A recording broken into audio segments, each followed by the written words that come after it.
Hello, good evening. Welcome to another one of my classes. Today we're going to see how to describe a picture. Okay? In the cards that you've got in your exams, sometimes you have a picture to support the topic.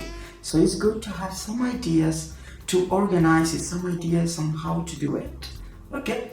I'm going to give you some ideas to organize it, but it's something personal. It depends on you how to organize your ideas. And it's good to have an outline to avoid that kind of anxiety when you are in the exam, right? So what should you say first? You can say a general idea from the picture and where things are located in the picture. In the general summary, we can include expressions such as, in this photo we can see, the picture shows, in this photo there are. Let's see examples with one picture is the best thing to do. And due to copyright content, I cannot add pictures from other people because I don't have their consent. So I'll include a picture of one of my films. For example, with this picture. General idea. What's the general idea of this picture? There's a couple relaxing on a balcony in a golf resort at sunset. Okay, that's the general idea. Now let's focus on where things are located and why. The foreground, the background. The foreground, the background. And now let's describe what we see in that area. In the foreground, we can see a couple who feel comfortable being together on a balcony. They look relaxed. Okay, we've described the action, but it's also good to describe people. So how can we do it? Okay, to describe people, we can say he or she looks, plus adjectives of personality, right? And he or she looks like, plus adjectives of physical aspect. For example, the man looks confident. The man looks like a tough guy with a beard, with a mustache, or whatever. The man looks self-confident, dishonest, a bit of a rogue. We can appreciate it by the fact that he's wearing an open shirt. And I think he's a bit drunk, isn't it?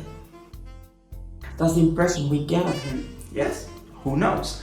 Okay, but let's describe him physically. So he, remember, he looks like, or you can start this part of the topic saying, as for his physical appearance, or as for his physical traits, for example.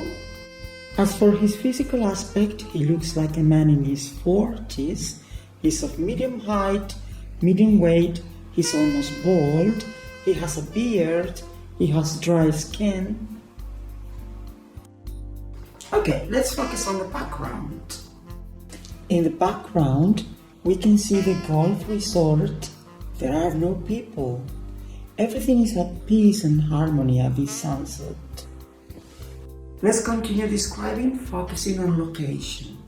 At the top, at the bottom. At the top, at the bottom. In the top left hand corner. In the top right hand corner. In the bottom left hand corner. In the bottom right hand corner. In the top left hand corner, we can see the lawn from the golf course and some palm trees. In the top right hand corner, there's a block of apartments. In the bottom right hand corner, we can see the fence which limits the borders of the swimming pool. So that's more or less the way to do it. And if you want to focus on location, you can say it is located in. And if you want to focus on location and time, both things at the same time, you can say it is set in, right? For example, let's imagine an example. It is set in London in the 1950s, for example. This photo is set in current times in a golf course in Torre. Other process is speculating, right? What is speculating? Okay? It's talking about the different possibilities and giving your opinion. For example, what do we infer from this photo? What do you think the author or the photographer wanted to convey with this photo? Typical expressions are I suppose, from whatever, for example, from this picture, I can infer that, it looks as if, it must, yes. Remember that must, apart from obligation, can also express deduction.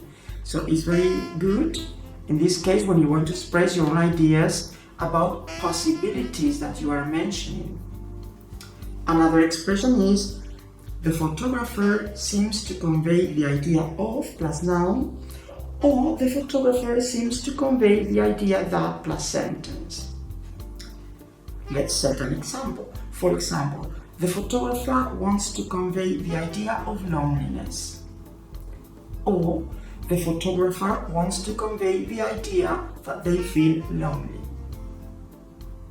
I can infer from the man's attitude that it is a superficial relationship, maybe a one-night stand.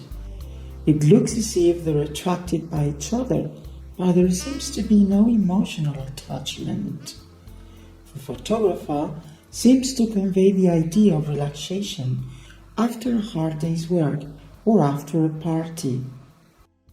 And to end up, let's see other words which are useful to describe photos. For example, not in this photo, but you can see it in other photos. For example, out of focus. Out of focus when the image is not clear, it's not sharp, it's blurred, right?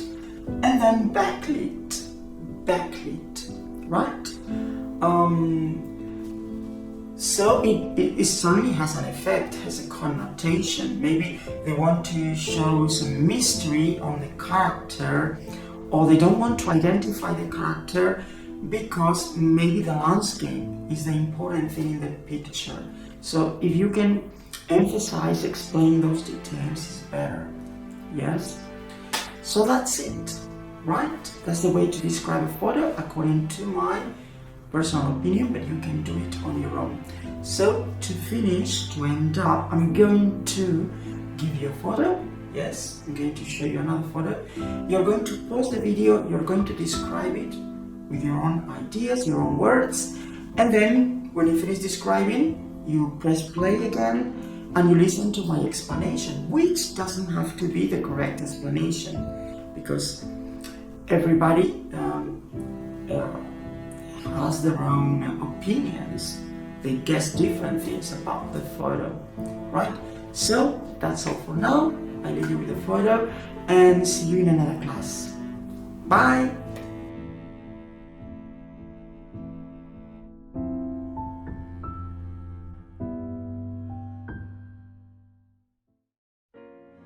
In the foreground, there is a man and a woman. The woman is behind the man, raising his arms as if he could fly. The man seems alleviated, relieved in peace and harmony, as if he felt free and liberated from ordinary life. The woman seems happy to please him. She feels happy to fulfill his wish. He looks like a tough man with a goatee and spiky hair. He must be in their late 30s or early 40s. He must be blind because of his expression and due to the fact he's wearing sunglasses. At the top of the photo, we can see some birds emerging from the fog. So, we can deduce they are in his imagination and they may represent the freedom he longs for. Besides, the birds are reflected in his glasses to emphasize that he imagines the birds reflected in his mind and he wants to identify with their freedom. In the bottom left-hand corner, there are two out-of-focus ships, maybe to represent other journeys far away from the main characters, as if they wanted to escape from real life. As a whole, I think the photo stands for freedom and escaping from ordinary life.